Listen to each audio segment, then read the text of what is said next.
Every summer since the mid-1950s, Seattleites, myself included, have flooded to the shore of Lake Washington to watch the thunderboats. And as the speeds have increased, so has the risk inherent in operating an unlimited hydroplane.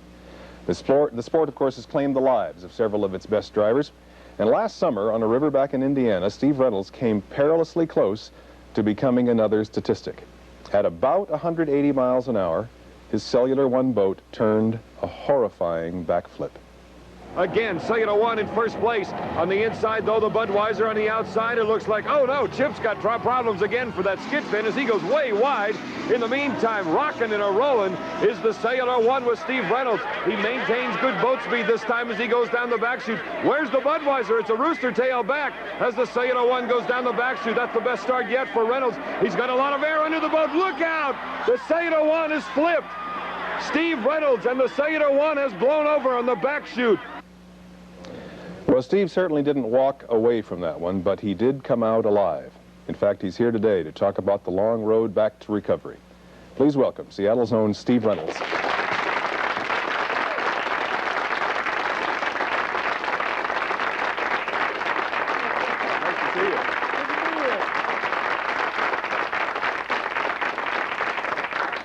That's a kind of a welcome back. It certainly is. You know, speaking for a lot of us who worried and worried about you for a long time, we're just delighted to see you looking as well as you look. I feel great. Walking around. I feel good. Yeah. You, I know, are going through some therapy still. In fact, we should probably let the viewers at home know that this is a long process. This doesn't happen. Yes, it is. This doesn't happen overnight. Steve is still in therapy daily to recover from primarily the head injury part of what he went through, and he's working on communication and the processing of information and on short-term memory skills. At this point that you have reached right now, Steve, what's the most difficult thing about just daily living? Short-term memory. Is it? Retention of things, attention to things, just functionally trying to get through the day. What can't you do that you used to take for granted? Oh, well, the quickest on my mind is the thing I notice the most. Yeah. I mean, how quickly I responded to people's comments or to situations. I have a hard time doing that now. Okay. Is it frustrating? Very frustrating. Yeah. But it's something that I deal with. The frustration mounts. When it mounts, I have ways to deal with it, and I put it to rest. Can you feel yourself making progress? No. And that adds to the frustration. It does, but it's because they live with me every day. You see, those that see me a week at a time have come back and said, Stevie made such progress. Yeah. I don't see it. And you don't see it or feel it. No, it's because I live inside here every day. Yeah. Let's go back, if you don't mind, to that day in Indiana, okay, which probably you just as soon forget. But, you know, we're all fascinated. We're thankful to see that you've come out of it whole. Me too. and we kind of want to know how you did that.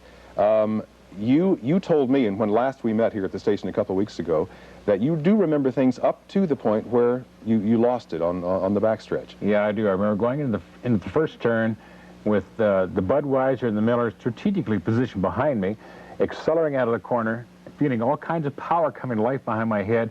The boat was just running. Oh, fantastic, and I had power to burn. Yeah.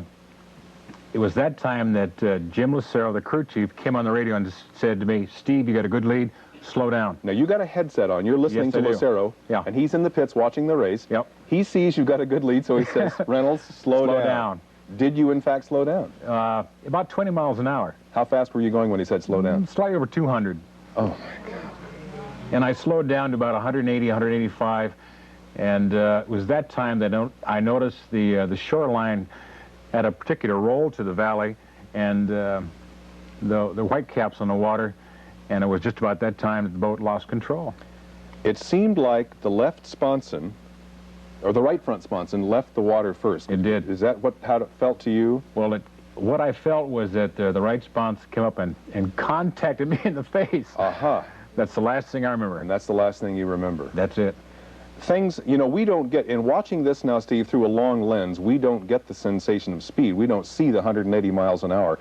This must have happened for you so fast. So quickly. That it was in like the blink of an eye. Absolutely, a blink of an eye. I didn't realize what was happening to me.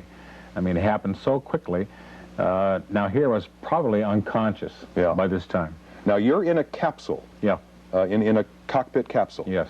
So that probably saved your life. Undoubtedly. What happened to you in that capsule? You found this out later, but what happened to you? My head contacted the dashboard, then hit the seat behind me, and banged off either side, and hit the roll bar, and I guess that's what made me unconscious. And when they found you, you had an extra part in one of your legs, I remember you told me.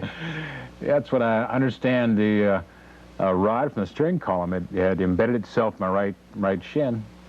That was removed before I was removed from the boat. Yeah. This is a curious thing. I don't ask many of my guests to do this. Will you put your foot up on the table? Sure. Can we get a close-up of Steve's foot? This is interesting. These are the very shoes he was wearing when that hydroplane went over. And we asked him if he would just wear the same shoes. They came through it fine. They did. They feel great. Yeah. Feel as good as when you first bought them. Just as good. Now, you were taken off to the hospital, obviously unconscious, in a coma. Mm-hmm. What is the next thing you remember? The next thing I remember is Jim Kropfeld, the driver of the Budweiser, had come up to visit me in the hospital some weeks later with Steve Woomer, the owner of the boat, and Jim Lucero, the crew chief, stayed back there with me the whole time. I was unconscious. Back in Madison. Back in Madison. Yeah. And so Jim had come, and he'd said to me, he said, "Speak to me, talk to me." My arms were tethered down to the bed. I couldn't move my arms up, and I had a belt around my waist, and he grabbed hold of my tethers to my arms, and he said, "Talk to me." And I was trying, but I couldn't. I could hear him, but I couldn't talk. And he said, "I'm going to relieve some of the pressure on your daughter. I'm going to take her with me this weekend, and I'm going to take her swimming. Don't worry about her. Tell her, would you?" And I tried. So I looked at my daughter, and I went, "Come here." And she was in shock. She went, "What, Dad, what?" You actually did speak? No, I just I you went made like the this. gesture with your finger. I did speak later, though, and I said, "See this man right here? Your dad likes him. He trusts him. Go with him. Enjoy yourself. Have a good time. I love you, honey." Put my arms around her, hugged her, and she gave me a big kiss and disappeared. This is your 9-year-old daughter? Yeah. Just turned 9. Yep. At the time of the race, you told me something just before the show that I think is kind of fascinating. She was in the pits back in Madison. She was, yeah. And just before you were told to go get in the boat for the heat, Yep. you said you did something uncharacteristic of you. What'd you do? Well, I stopped on the way out to the boat on the dock, and I stopped, and I turned around, and I went, "Come here." And she came out, and she said, "What, Dad?" And I put my arms around her. I said, "Honey, I love you." She said, "I love you too, Dad. Be careful, will you?" I said, "Yeah, I will." Come back safe, Dad. Come back safe, Dad. Oh, boy. Marlene, Okay, I will. Marlene in the audience has a question. Go ahead. Did you feel that you were close to death when you couldn't respond back to these people that were around you? Now, when was this? When you were in the hospital and people were around you and they were talking to you and wanted a response back. Did you at any time feel that you were close to death? I didn't hear them. I couldn't hear them. No, to answer your question, I did not. I mean, I had come that far. I felt that I was alive, well. If the accident itself didn't take my life, there was nothing that was going to take my life from that point on.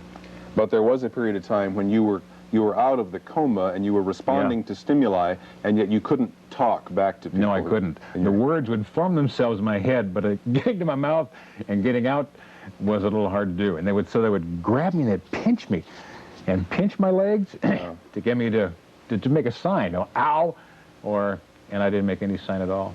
Did you speak at all, Steve, before you came back to Seattle? Yes, I did.